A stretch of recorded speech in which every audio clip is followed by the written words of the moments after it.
que apresentaram ontem. E agora a gente vai para a mesa de encerramento com o professor Emanuel e o professor Marcelo e vamos discutir exatamente sobre esse tema da intolerância.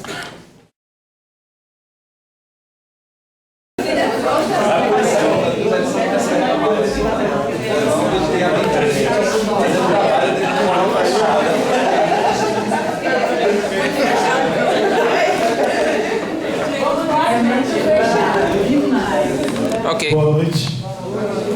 Primeiro, agradecer o convite da professora Giovana para participar dessa mesa. Mais uma vez, uma mesa junto com o Emanuel e com temas bastante similares, que a gente fez, acho que há um tempo atrás, lá no Café Filosófico, né? Tanto lá a gente falava, não sei se de religião, enfim. Religião e civilização. Civilização. Eu queria agradecer porque eu me sinto honrado em estar participando de uma mesa de encerramento, né? Eu também fiquei muito feliz das falas que eu vi aqui. A gente está vendo que os estudantes estão produzindo cada vez mais os textos bem mais elaborados, então eu queria também parabenizar. Eu peço desculpa por não ter participado dos outros dias, mas por causa das atividades da gestão, enfim, das coisas que eu tenho desenvolvido aqui no centro, eu não pude participar. Mas eu fiquei feliz, sobretudo, com a fala de Edileuza, que me contempla, porque eu acredito que eu sou praticamente esse exemplo aí. Vocês vão ter a oportunidade de verificar isso a partir de agora. Tá certo? Então, veja só. O título do evento chama Filosofia Moral e Religião, e aí eu coloquei aqui um título provisório para esse texto que eu elaborei, que ele está de forma ensaística, então não há necessariamente algumas referências de autores em uma filosofia. No entanto, a gente pode pensar a partir de vários autores que eu já estudei no longo da minha trajetória. Nesse momento aqui eu não preparei com base em um autor específico, tá certo? Então é um ensaio, tá? E aí eu coloco a seguinte questão: qual o sentido de uma discussão sobre a tolerância num seminário cujo título é Filosofia, Moral e Religião? Então foi pensando a partir dessa proposta que procurei elaborar o discurso que por hora vou apresentar a vocês. Tolerância. Tida como atitude fundamental para a convivência em sociedade, a tolerância só passa a ser uma questão quando temos que pensar a condição humana junto ao outro, mas não ao outro qualquer, e sim aquele outro que nos é diferente. O tema da tolerância, então, em verdade, invoca os discursos que estão ligados estritamente à alteridade. Assim sendo, é um equívoco, por um lado, achar que a tolerância é o fundamento de uma sociedade, pois que a união entre os indivíduos se dá a partir, ao menos, de pontos que são comuns, de interesses que convergem para o mesmo fim. E, posto dessa maneira, a tolerância adquire um status diferenciado a depender do contexto, do emprego e do seu entendimento. Num aspecto generalista, então, a sociedade em que vivemos não tem a tolerância como uma questão a ser posta e superada. Ela sequer existe. Eu estou querendo defender aqui a tese que a gente não se preocupa com a tolerância, porque, na verdade, ela não é um problema. Pelo menos, se a gente pensar que as sociedades elas se organizaram de alguma maneira em uma função de sobrevivência, qualquer coisa assim desse gênero. O porquê que nós estamos organizados. Entretanto, quando se verifica a diversidade e as diferenças entre as pessoas e suas respectivas visões de mundo, evidencia-se a necessidade de se pensar sobre o outro, sobre a alteridade. Trata-se, em verdade, de falarmos da intolerância mais do que a própria tolerância. Daí pensarmos no título desse seminário: Intolerância religiosa, intolerância moral. Em sua versão negativada, a tolerância pode agora surgir como um problema, uma questão que requer maior reflexão. Então, o problema não está na tolerância. A questão, ela surge enquanto problema quando a gente pensa em intolerância, certo? E aí a tese que eu vou querer defender parte dessa discussão. A tolerância, enquanto atitude, adquire uma posição de valor, e para sermos politicamente corretos, temos que ser tolerantes. Então, o indivíduo é tolerante, né? E aí isso acaba ganhando uma espécie de predicativo de sujeito. Na qualidade de predicativo do sujeito, ser tolerante passa a ser sinônimo de humanidade, de racionalidade. Ora, Mas é precisamente aí, na racionalidade e em nossa humanidade, que fazemos surgir o entendimento da intolerância, que se aproxima dos atos de violência e ignorância. O que para mim está em questão é a própria condição humana. Quando trazemos à cena temas como tolerância e intolerância, fazemos emergir concepções de mundo tidas como aquelas que devem servir de modelo basilar para pensarmos o convívio entre as pessoas. O modelo por si só acaba se tornando uma forma de conduta e, nesse sentido, nessa acepção, pode revelar um outro, um modus operandi da intolerância sobre o véu de uma suposta tolerância. Então, o que eu estou querendo defender? Olha, se eu estou começando a pensar que uma determinada tolerância, é porque eu estou pressupondo a existência de uma intolerância, e isso só é possível a partir de um momento de racionalização de determinados comportamentos humanos. Na hora que eu olho para aquilo, eu digo isso é certo ou isso é errado. Mas ao fazer isso, automaticamente eu criei um parâmetro e uma comparação. E aí eu instituo um modo de conduta. E até que ponto, então, esse modo de conduta não passa a ser também uma forma de reger novas formas de comportamentos que são intolerantes? Então, do que estamos falando mesmo? Como coloquei no início desse discurso, estamos falando de alteridade. Tolerar algo ou alguém significa se dirigir para. Em geral, o convívio em sociedade pressupõe isso, pressupõe a sobrevivência e o exercício da liberdade com. Vamos falar dessa discussão e tocar no tema da liberdade. O problema aparece justamente no momento em que não consigo dividir espaço, seja esse espaço o corpo, a mente ou o lugar que a gente está ocupando, com alguém, com o outro. É por isso que insisto em pensar na alteridade, no modo como nós enxergamos o outro. Tolerar, deixa de ser uma atitude e passa a ser um valor, um direito. Mas nesse caso, em função do outro que reclama uma posição. Figura emblemática para a nossa existência, o ego só pode ser afirmado na relação da existência que se dá com o alter, com o outro. Esse outro pode ser aquele que se assemelha ou que se diferencia. É na existência dessa relação, que se dá pelo reconhecimento da diferença específica, que o outro surge como aquele que ameaça, que desloca e põe em xeque a condição mesma do ego. Para o problema, não está na... Ora, o problema não está na existência corpórea do alter, mesmo que em alguns casos isso seja visível, mas se liga diretamente ao modo como a sua visão de mundo questiona as posições que são contrárias. Portanto, é a possibilidade de mudança e transformação que incomoda, posto que tira o ego de sua zona de conforto e põe em dúvida a sua própria condição, normalmente etnocêntrica e que rejeita o outro. O outro, por sua vez, passa pelo mesmo processo e não se reconhece como tal, o que implica em dizer que a tolerância é uma via de mão dupla. E, nesse caso, a pergunta que se coloca é: quem é o outro? Quais são os discursos que alimentam a hegemonia de determinados grupos em detrimento dos demais? Vê-se que, para compreendermos isso, seria necessário um recuo à história e à sua genealogia para entendermos como se constitui o outro em nossa sociedade. O que, a despeito de ser muito interessante, essa empreitada não seria fácil de executar em tão pouco tempo.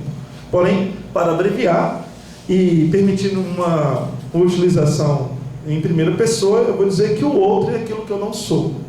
Por isso eu me reconheço como diferente dele. Quando, então, o outro me aparece enquanto tal? Quando eu o vejo como diferente. Mas quando surge entre nós a temática tolerância e intolerância? Quando a sua diferença me incomoda. Se a diferença não causa em mim nenhum tipo de incômodo, desconforto, não há problema a ser levantado, e a tolerância não é uma questão que passa a exigir em mim enquanto valor, passa a existir em mim enquanto valor, e assim não é necessário procedimentos atitudinais. Em outros termos, não há preocupação que gere em mim questionamentos quanto à minha condição frente ao outro. Então, se o outro, por exemplo, é minha mãe, que é diferente de mim no gênero e outras coisas assim, isso não me incomoda. Me incomoda o outro quando ele se diferencia em mim, mas questiona o meu posicionamento. A tolerância só passa a ser um valor em mim quando eu tenho que fazer um exercício em função da intolerância gerada pelo outro.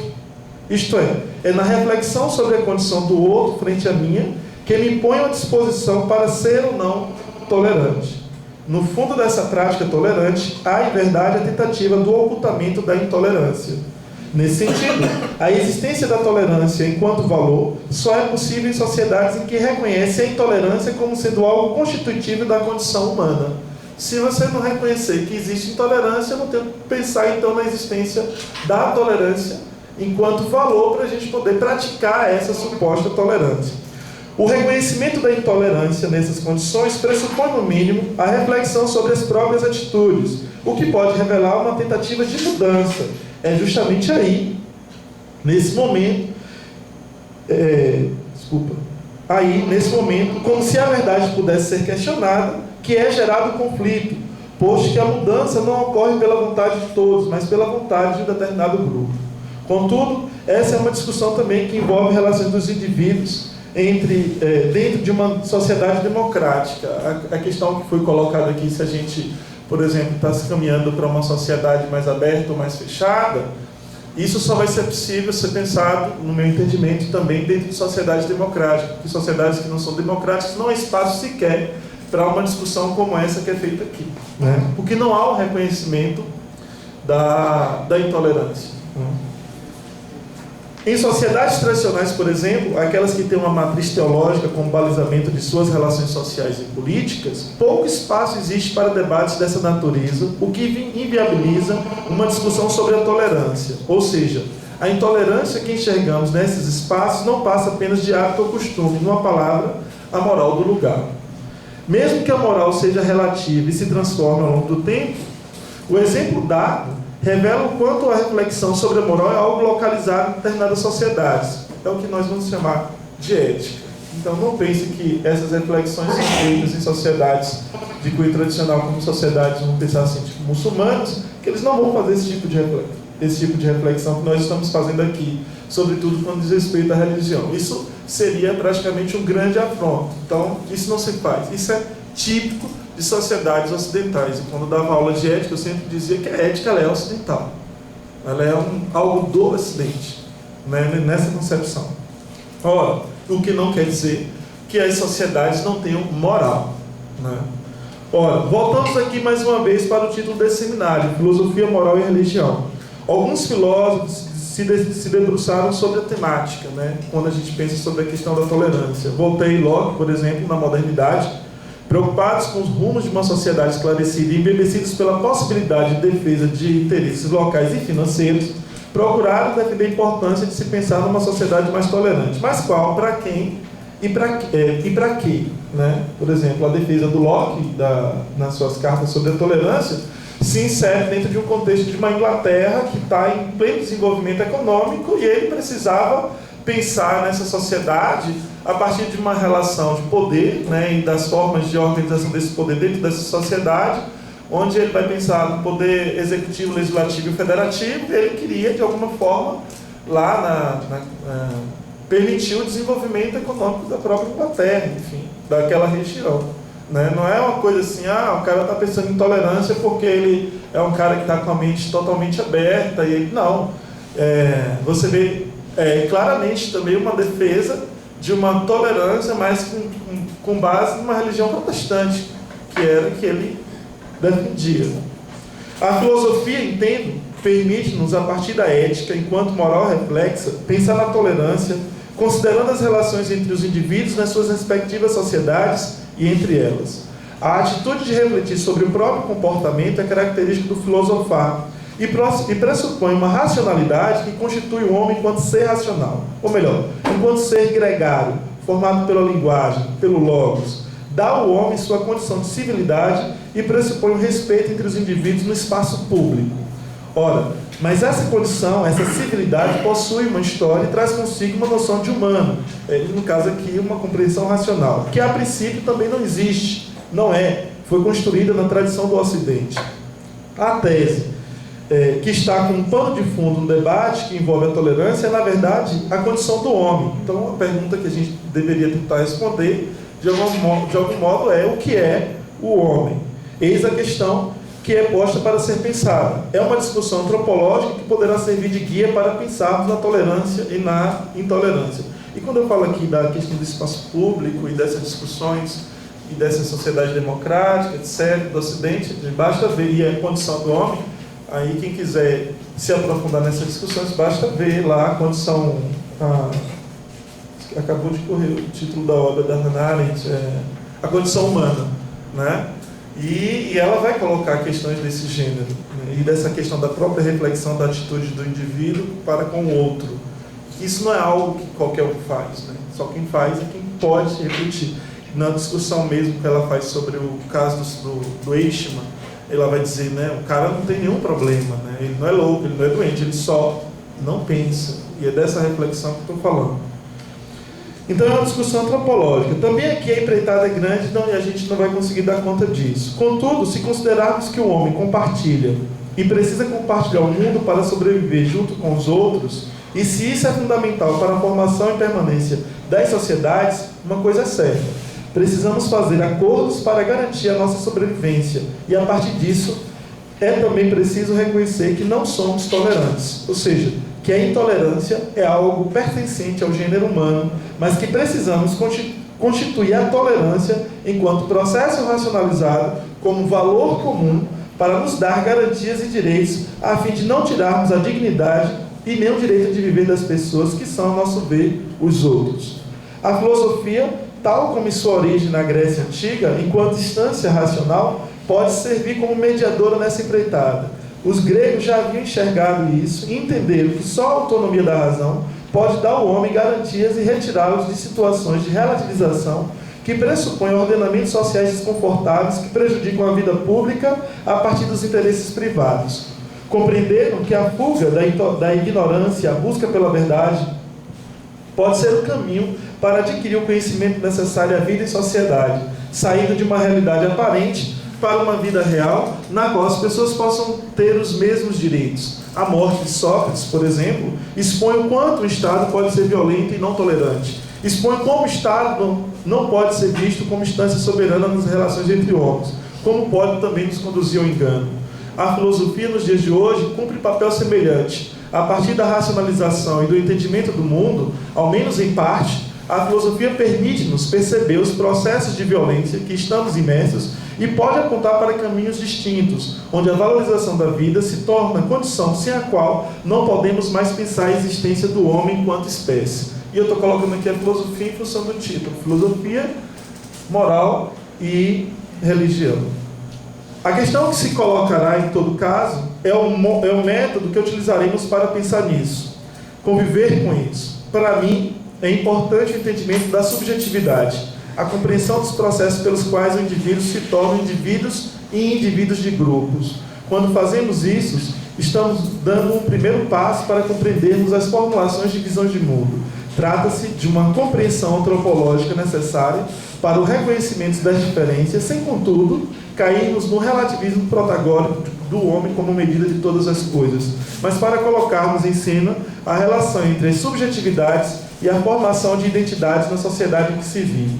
Não se trata de encerrar as pessoas em identidades fixas, mas de compreendê-las nas transformações estratégicas pelas quais se vivem e procuram garantir sua existência. Entender como a subjetividade é esfera de compartilhamento e que, mais que circunscrever os indivíduos em culturas, é entendê-los nessas culturas em relação a elas, dar ao indivíduo a autonomia para fazer com que os mesmos modifiquem suas visões de mundo, possibilidade de abertura fundamental, que traz à cena uma subjetividade fluida, compartilhada em alguns momentos e ocultada em outros. E aqui eu estou fazendo uma discussão a partir de um conceito que eu estou desenvolvendo, que é o de subjetividade compartilhada.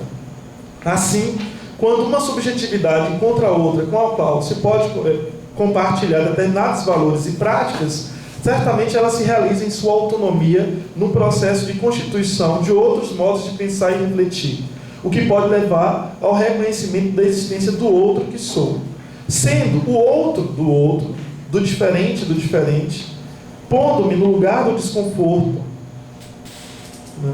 Posso compartilhar com ele aquilo que sou por causa dele. Não se trata de pensar em subjetividade transpassadas, intersubjetividades ou transubjetividade, pois que estas não garantem a autonomia do indivíduo. Trata-se de pensar que a tolerância só poderá ser um valor para todos nós na medida em que conseguimos compartilhar de uma visão de mundo comum, porém resguardando a autonomia, ou ocultando estrategicamente alguns olhares, como uma forma de sobrevivência e também de resistência. Quando pensamos em tolerância, portanto, não podemos transformá-la em um modo de conduta a partir da imposição de uma visão de mundo criada por um dado grupo. Temos que constituí-la nos processos pelos quais os indivíduos criam esferas de compartilhamento, garantindo suas subjetividades, suas individualidades, a partir de caminhos que apontem para a possibilidade de reflexão que é inerente à condição humana. Por isso, necessidade do reconhecimento da linguagem, da racionalidade do homem. Ao longo da história, as práticas sociais são reflexos de visões de mundo que foram construídas para responder a uma determinada demanda histórica. A análise de si, e eu estou querendo colocar isso aqui só para poder exemplificar o seguinte, que muitas vezes, quando a gente se depara com essa questão da tolerância e intolerância, determinadas atitudes que hoje são tidas como tolerantes, pode ser que mais tarde sejam reconhecidas como práticas intolerantes e vice-versa.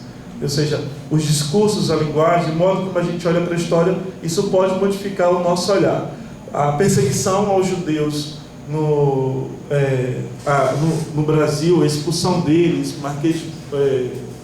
enfim, na história, a expulsão depois dos jesuítas, todas essas práticas, em suas épocas, elas não eram necessariamente vistas como práticas de intolerância, né? A própria intolerância religiosa, ela é uma construção histórica. A análise de si, da possibilidade de autorreflexão na condição do outro, para mim, é um caminho para pensarmos na tolerância e intolerância. É preciso, enquanto valor, preservar a vida se quisermos pensar na condição do homem enquanto espécie. A prática e o exercício constante de comportamentos intolerantes pode nos levar para situações de desrespeito, discriminação, violência e até a morte. Se é como diz Hobbes, né, que o medo da morte constitui a sociedade, certamente é também a partir daí que precisamos garantir processos racionais que façam da tolerância um valor comum. Isso só será possível não como forma de conduta imposta, mas como modo de apreensão da realidade, vivenciando numa praxis constante. Daí a necessidade do entendimento da subjetividade compartilhada para diferenciarmos o que é o próprio e o comum, o público e o privado. É iniciarmos um processo que procura abranger o homem dentro do mundo do humano, fazendo com que o mesmo tenha consciência de que ele entre em uma dada sociedade pelo simples fato de seu nascimento e sai exclusivamente quando morre. É isso. Passo a palavra agora para o professor Emanuel. Vou saudar meus ancestrais, Ogum e Patacori Ogum. Saudando a Ogum, eu saúdo a todos. E agradecer o convite da professora Giovana, mais uma vez, nesse trabalho magnífico que ela vem fazendo, e nos reunir para mostrar nossos trabalhos, e de uma maneira não apressada. Uma das coisas que eu gosto, Gel, desse encontro, é que quando a gente sai, a gente vai e apresenta um trabalho em 15 minutos. Não dá para apresentar em 15 minutos um texto que a gente escreve, e aqui não. Todo mundo apresentou seus textos, leu, dá tempo para reflexão, embora a gente vai correr agora, porque tem 2 bancas, né, logo a seguir, mas isso é muito bom, eu fico muito feliz. E de estar aqui ao lado de Marcelo, mais uma vez, né, numa mesa. Bom, o que eu trouxe para vocês é um texto meu que vem da tese ainda. É aquela coisa que eu estava dizendo até a vocês na aula. Quando eu digo, não precisa botar esses objetivos secundários. Deixa que eles vão aparecer depois que o trabalho estiver pronto. E estava falando do Orixá Exu durante a tese, e aparece esse texto no meio, embolado nos outros, que depois eu terminei publicando, né? Me chamaram para falar de intolerância religiosa, e na tese eu, sem querer, afirmava o tempo todo que o africano era tolerante. E aí eu recolhi os textos e formei um artigo e terminei publicando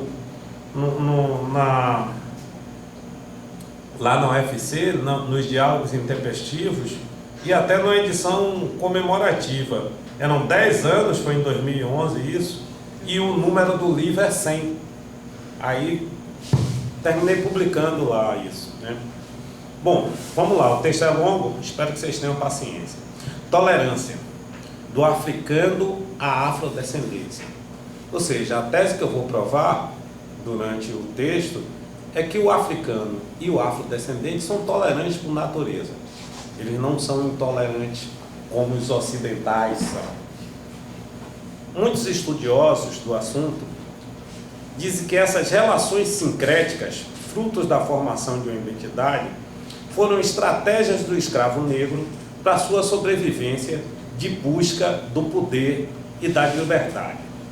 Mas podemos observar, olhando a história, que tais relações de tolerância ao diferente são normais na África. Antes da colonização, segundo nos revela Alberto da Costa e Silva, Alberto da Costa e Silva é um inchado e a lança, é o africano antes da colonização.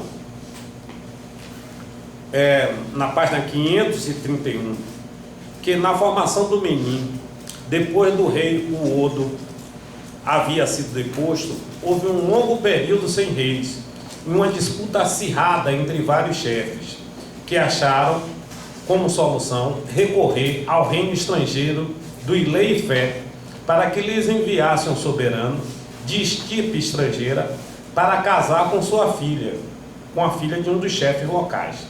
Tal fato virou tradição, e esse contato étnico promoveu a troca de incorporação de valores morais e religiosos entre ambos os povos. Você veja, eles se misturaram para acabar com a confusão. Isso é uma solução dele. Nos diz Ney Lopes fala isso no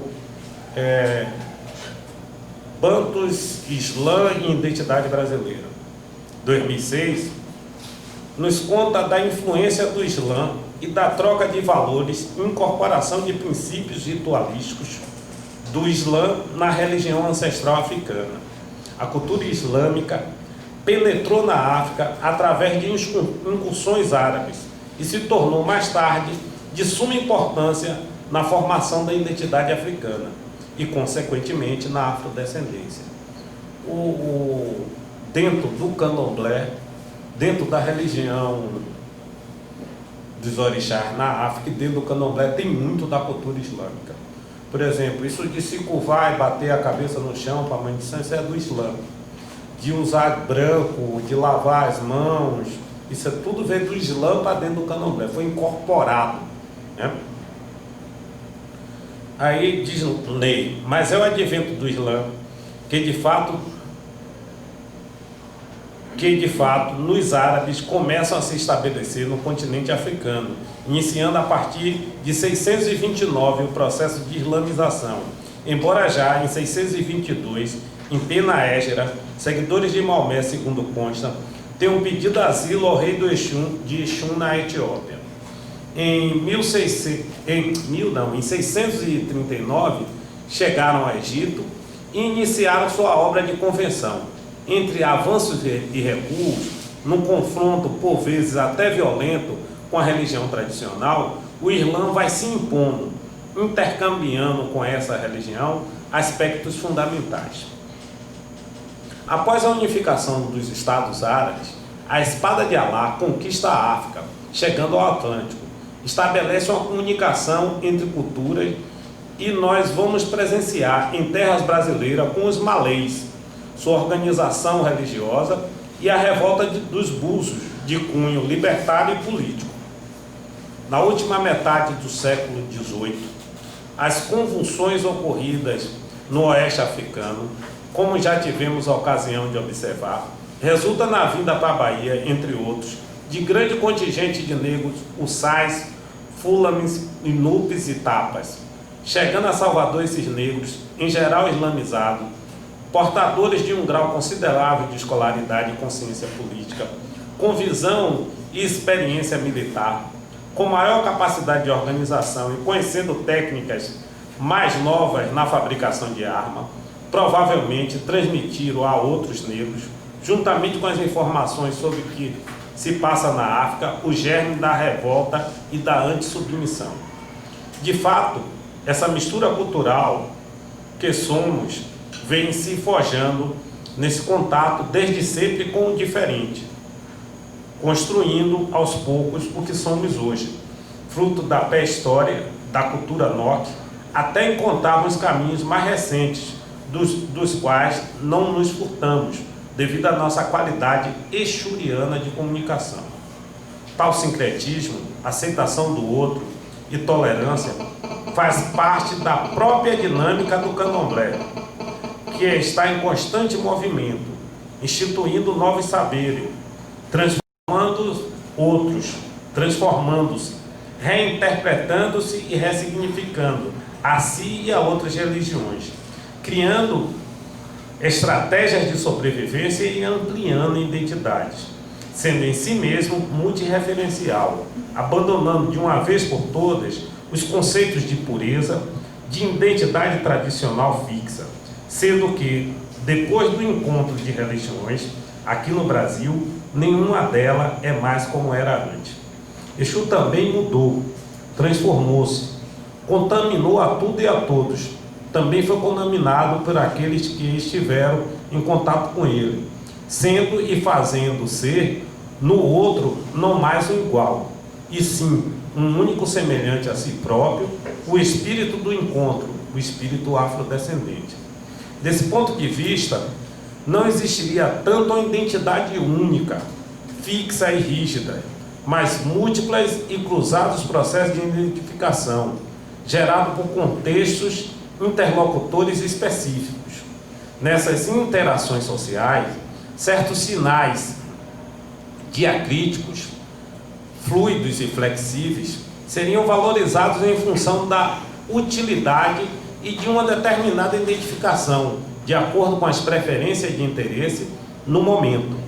Mas essa instrumentalização da identidade e seus limites, no sentido de que a identidade é também resultante da identificação imposta pelos outros, e o indivíduo ou grupo deve considerar esses limites sua estratégia. A confluência de caráter situacional dos processos de identificação, com a existência e o repertório variado de categorias referenciais, permite postular a noção de uma identidade multirreferencial. Quem fala isso é Pares, na formação do candomblé na Bahia. No candomblé, essa tolerância surge com a aceitação do caboclo, o índio brasileiro, ao culto dos orixás. Porém, as casas tradicionais da Bahia, que são minoria, descendentes diretos do candomblé da Barroquinha, lutam contra a urbanização do candomblé, a manutenção ou a recuperação de raízes africanas através do candomblé, e acusam os candomblés, que reconhecem os caboclos e símbolos da igreja, de permissivos, de sincréticos, em busca de uma pureza africana que nunca existiu, e se nomeiam tradicionais, rejeitando os caboclos e santos da Igreja Católica, procurando sempre esclarecer as características de Exu, evitando colocá-lo em evidência, para que parem de confundi-lo com o diabo do cristianismo. Muitos terreiros de candomblé, de orixás, das nações iorubana Queto, Alaqueto, Efã e Egbá, senão sua maioria, acabaram de incluir o caboclo no rito banto do panteão, embora a legitimidade do caboclo nesse candomblé Lagoa e Iorubá seja ainda continuamente questionada, sobretudo pelos terreiros mais antigos tradicionais, que seguem a cultura exclusivamente dos orixás, mantendo separadamente o culto dos antepassados, que não inclui os índios. É frequente chamar esses candomblés de umbandomblé. E então, candomblé Queto Caboclo, denominação consideradas pelo povo de santo nada elogiosa. Reginaldo Frank. Bem, o que é que eu estou querendo dizer com isso? Que o candomblé criado, nascido na Bahia, vai reconhecer, você vê como a tese que eu estou levantando, para mim, faz bastante sentido. Vai reconhecer no índio como um ancestral também.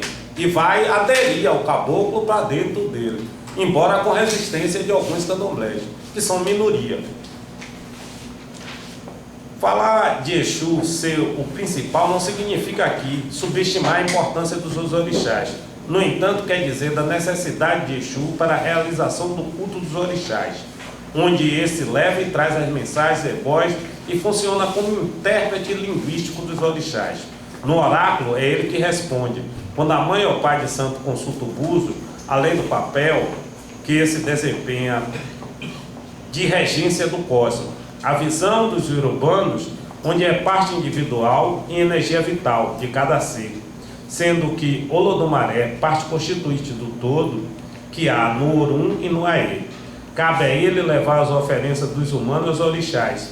Início de todas as festas, abertas a públicos, acontece a cerimônia consagrada desse orixá, que é o Padê. Durante o Padê, Exu é invocado sob o duplo significado, Iná, fogo, e Odara, aquele que prevê o bem-estar e satisfação. Iná, o fogo, é seu elemento constitutivo, seu aspecto mais poderoso, é aquele que põe em evidência seu status de filho, de elemento da reunião, da comunicação e da participação. Joana Elbem dos Santos. Essa reunião participativa, fruto da comunicação de Exu, torna-se clara também em outra cerimônia, o Xirê, que é a ordem das músicas executadas pela Orquestra Iorubá, formada por 3 atabaques, pilé, mais o agogô, ogã.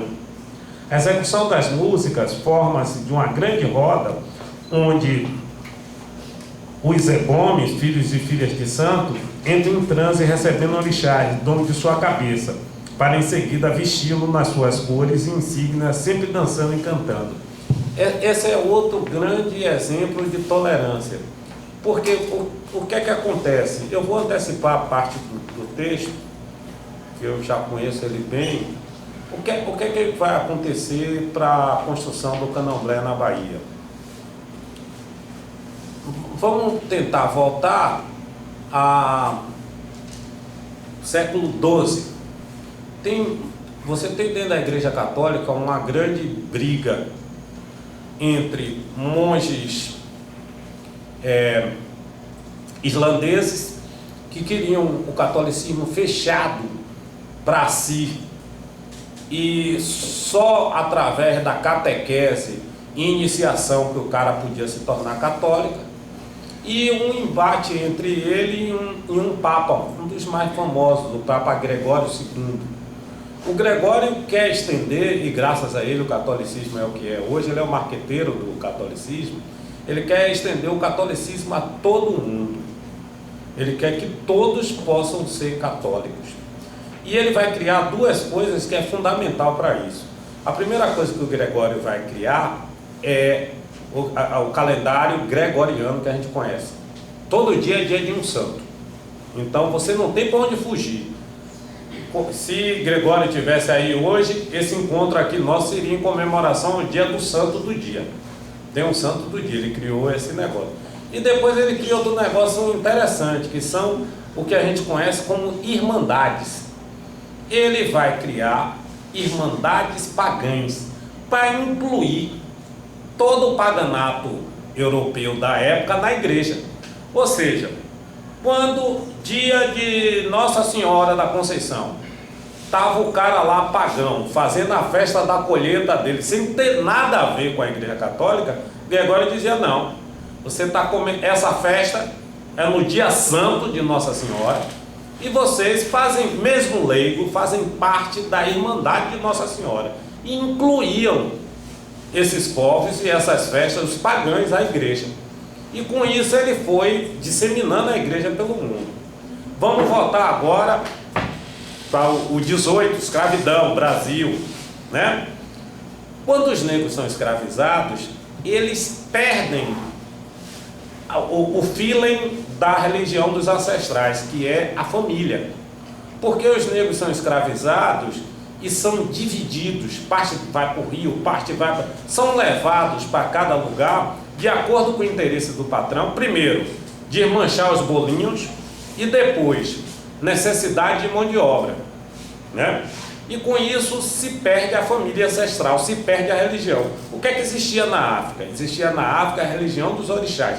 Em cada lugar se cultuava um orixá, né?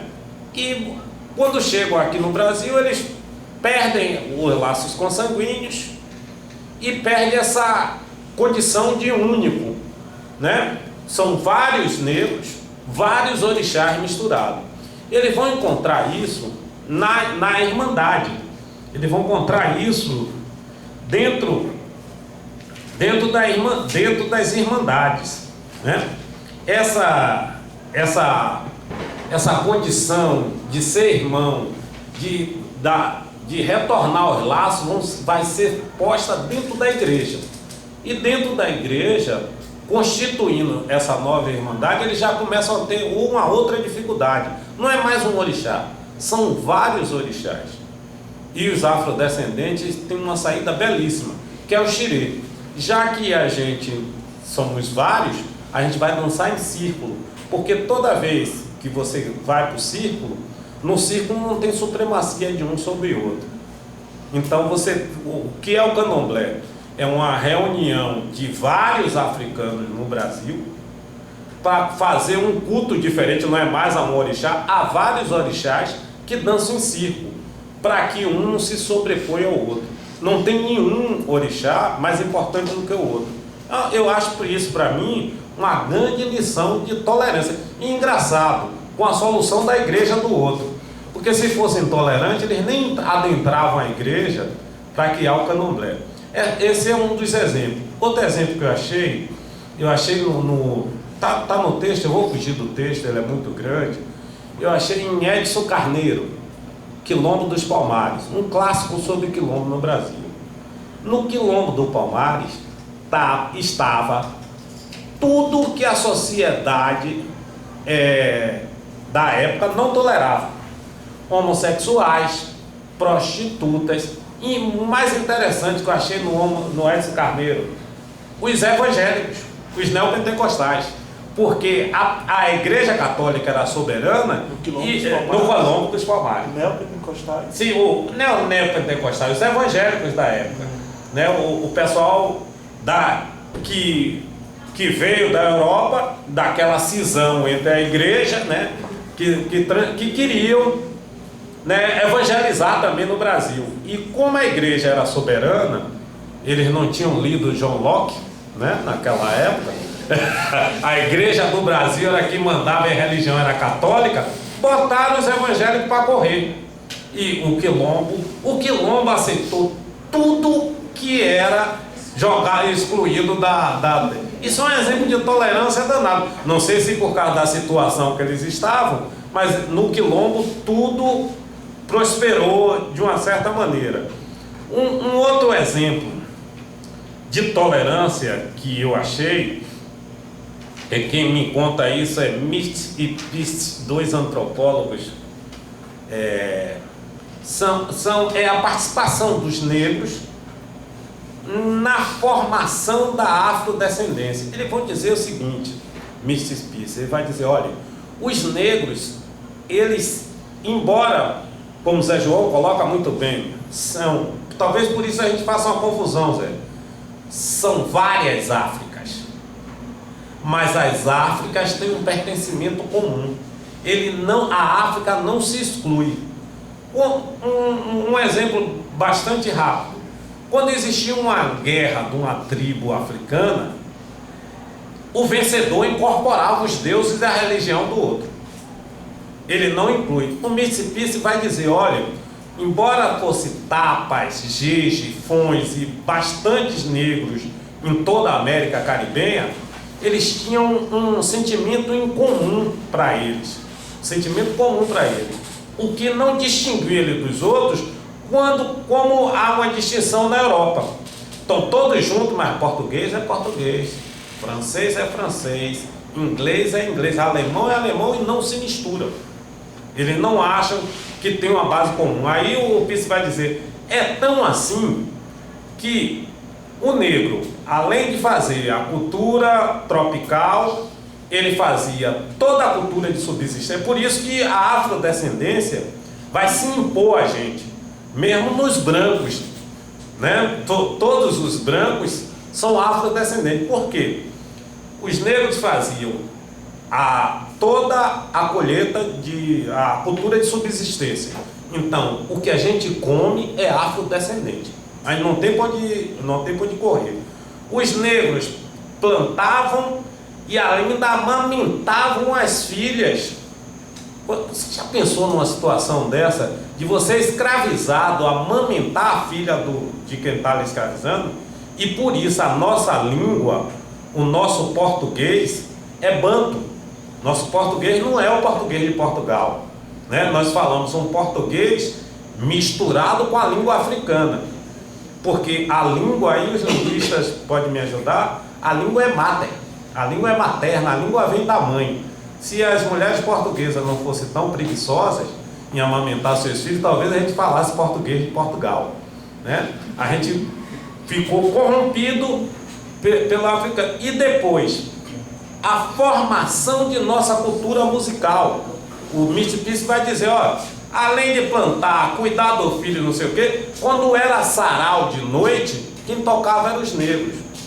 Vocês tentem fazer uma experiência mental. Tire o negro da cultura musical para você ver se tem música brasileira. Então a gente, de uma certa maneira, tolerou e subverteu. Por isso nós somos afrodescendentes, né? Vocês vão ver também que em todo o candomblé, inclusive eu fiz eu fui verificar isso.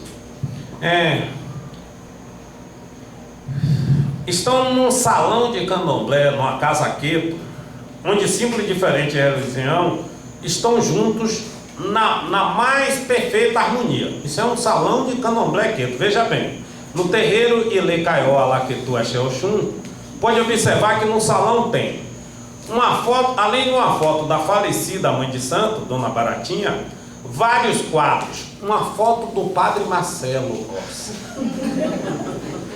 uma estátua de Buda, tem um Buda virado para frente, um Exu assentado na entrada e uma carranca esculpida de madeira, daquelas usadas nas embarcações do Rio São Francisco, uma coisa viking, né?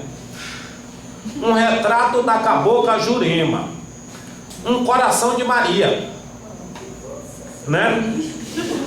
Um coração de Jesus, uma Nossa Senhora Aparecida, uma foto do caboclo Marujo, várias fotos de negras, Santo Expedito, uma bela tela retratando a procissão da Boa Morte, onde as filhas de Maria carregam o corpo da Virgem em cortejo. É este ser sincrético, essa comunicação que faz a identidade ser algo em movimento no sentido do sendo, transformando-se com o outro a cada momento. Assim, não posso nem devo mais falar de identidade como algo fixo, e sim como uma construção constante, um estar a caminho, exurianamente. E essa é uma característica de Exu. É intervenção. Ele interveste e aglutina as coisas do outra cultura. Você vai ver no candomblé Restilier, bordado francês, usando nas danças, né? Como vai ver também o pano da costa, africano, junto no mesmo sentido. Então, e vários símbolos. Uma das coisas que eu mais me aborreci no candomblé, foi interessante isso, que ao terminar, quando eu fiz o santo, depois de 7 dias enclausurado, lá vou eu, minha primeira saída do Roncó, eu vou me ajoelhar no pé do Nosso Senhor dos Passos e acender uma vela para Jesus Cristo. Quer dizer, a religião é totalmente tolerante e sincrética do outro. Ela não distingue, né? Não distingue o que está posto para um ou para outro. Ela acredita assim. Inclusive minha mãe de santo me coloca muito bem isso. Se algo é poderoso e bom para o outro, pode ser bom para você também. Em muitas situações do candomblé a gente usa orações do catolicismo, né? E as noções de civilização, de respeito do cristianismo estão todas postas. A moral cristã está toda dentro do candomblé. até com algumas acerbações a mais, né? O islamismo também todo posto. Então, a religião é tolerante por natureza. Foi por isso, eu vou depois disponibilizar o texto a vocês, que eu escrevi um texto de tolerância quando a gente está falando de muita intolerância do outro, de não aceitação. E porque piamente eu acredito que, embora, como o Zé também já disse, foi motivo já de muitas guerras, as religiões podem viver em paz numa sociedade de moral aberta, né? Necessariamente, por você não crer no que eu creio, eu não preciso lhe matar. Muito obrigado.